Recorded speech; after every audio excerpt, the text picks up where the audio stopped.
Bonjour, dans cette vidéo, nous allons nous demander quel est le type de régime politique mis en place par Napoléon III entre 1851 et 1870 en France. Cette vidéo s'adresse à tout public, à des lycéens, des étudiants et toute personne voulant comprendre la période du Second Empire. J'ai travaillé en particulier à partir de deux biographies qui font assez autorité, le Napoléon III de Pierre Milza et Louis-Napoléon le Grand de Philippe Seguin.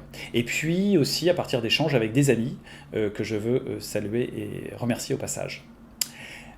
Alors, la période du Second Empire, 1852-1870, c'est une période relativement ambiguë car oscillant tout le temps entre conservatisme et libéralisme, entre autoritarisme et démocratie. La majorité des historiens considèrent en fait qu'il y a trois périodes dans le Second Empire. D'abord l'Empire autoritaire jusqu'au début des années 1860, ensuite l'Empire libéral jusqu'en 1869-1870, et puis l'Empire parlementaire 1869-1870. Ce classement vaut ce qu'il vaut. Il a le mérite de marquer des tournants dans une évolution qui, incontestablement, va dans le sens de la libéralisation.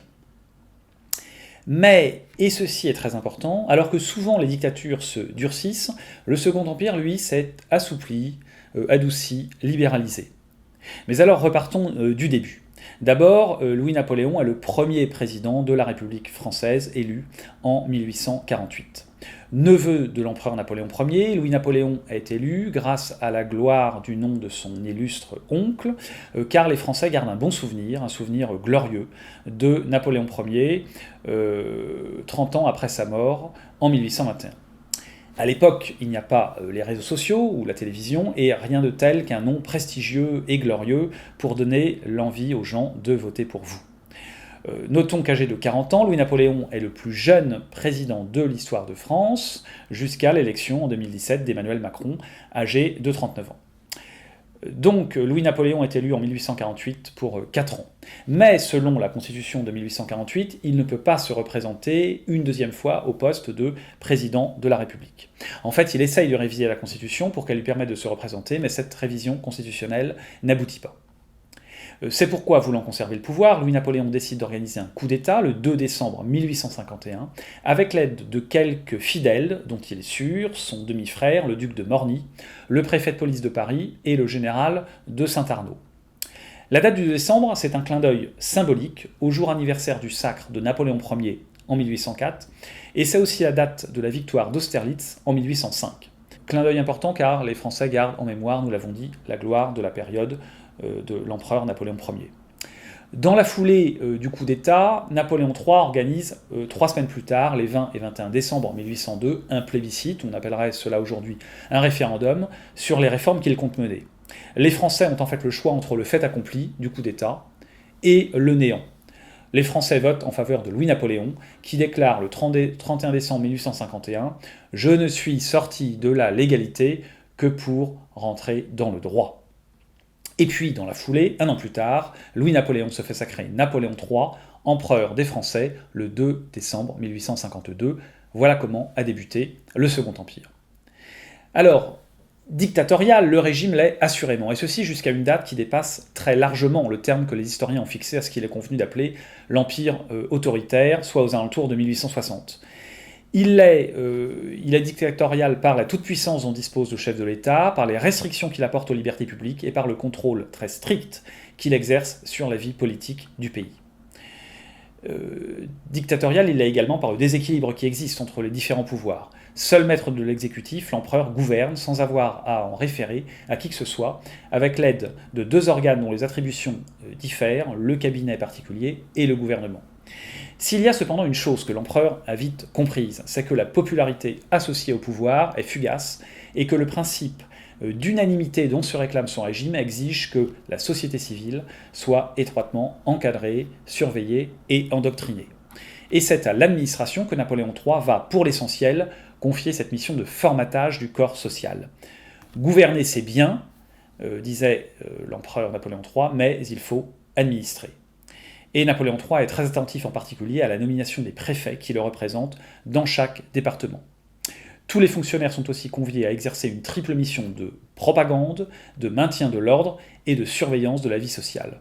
Aussi voit-on croître rapidement le nombre des agents de l'État.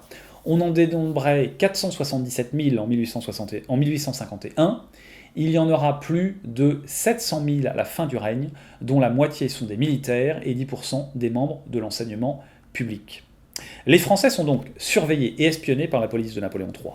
Les cafés, les restaurants, les guinguettes et tous les lieux publics sont des endroits où les mouchards, entre guillemets, et les indicateurs de la police peuvent espionner et glaner des informations sur les activités d'individus ou de groupes politiques hostiles au régime. Le Second Empire fait donc un large usage de la délation, spontanée ou sollicitée auprès des concierges d'immeubles et des domestiques. Le cabinet noir de Napoléon III a pour tâche de rassembler les lettres suspectes, de les décacheter, de prendre copie de celles qui méritent d'être communiquées à l'autorité supérieure. Après quoi, ces lettres sont acheminées vers leur destinataire. Dans chaque département, le préfet est autorisé à user des moyens identiques. Toutes ces informations aboutissent soit au responsable de l'autorité préfectorale, soit le plus souvent au préfet de police, à qui revient la charge d'adresser des rapports détaillés au ministre de l'Intérieur, et, selon les cas, à l'empereur aussi. Le résultat, c'est que de nombreux opposants politiques vont être mis en prison, en particulier les premières années du Second Empire. On ne saurait contester le fait que des milliers d'opposants au coup d'État ont peuplé les prisons du Second Empire, ou ont dû prendre le chemin de la déportation et de l'exil. Alors, arrêtons-nous un instant sur quelques exemples de restrictions des libertés publiques sous le Second Empire. D'abord, il n'y a pas de liberté de la presse. Après plusieurs avertissements, le gouvernement peut suspendre un journal pour 2 ou 3 mois. Ce droit de suspension peut aussi intervenir si la direction du journal a changé ou si sa ligne politique ne convient pas. En mai 1868, 2 ans avant la chute du Second Empire, la presse va être libérée et ne va pas se priver alors d'attaquer Napoléon III. Deuxièmement, les fonctionnaires doivent prêter serment de fidélité à la Constitution et à l'empereur et sont révocables du jour au lendemain par les ministres de l'empereur, et ils ne possèdent donc aucune garantie contre l'arbitraire ministériel. Enfin, les ministres de Napoléon III ne sont responsables de leurs actes que devant l'empereur. La justice se rend en son nom, au nom de l'empereur, et non au nom du peuple français. L'empereur est seul apte à déclarer la guerre et à signer les traités de paix ou de commerce. Donc ce régime a un aspect dictatorial incontestablement.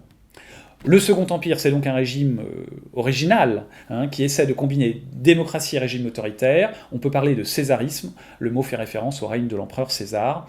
Il faudra parler de césarisme plébiscitaire pour être précis. D'ailleurs, au début de son règne, parmi les nombreux surnoms de Napoléon III, on y trouvait celui de Nouveau Constantin, ce qui était révélateur des intentions de l'empereur, qui par ailleurs a publié une histoire de Jules César en 2 volumes en 1865 et 1866. La fiction de la souveraineté nationale est maintenue avec le suffrage universel rétabli et la pratique du plébiscite qui permet à l'empereur de légitimer son pouvoir. Plusieurs candidats s'affrontent lors des élections législatives, mais les préfets désignent et soutiennent un candidat officiel qui reçoit une aide financière et humaine de l'État pour faire campagne. Napoléon III contrôle donc le gouvernement qui domine un pouvoir législatif affaibli. Comme nous l'avons dit, un État policier surveille l'opposition et les fonctionnaires par un serment de fidélité, censure la presse et limite le droit de réunion et d'association. Dans les communes, les maires sont nommés par le gouvernement et sous la tutelle des préfets.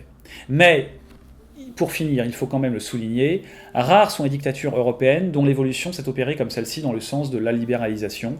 Sans tomber dans l'anachronisme, nous savons bien que les dictatures du XXe siècle se sont plutôt durcies au fur et à mesure des années, ce qui n'a donc pas été le cas du Second Empire.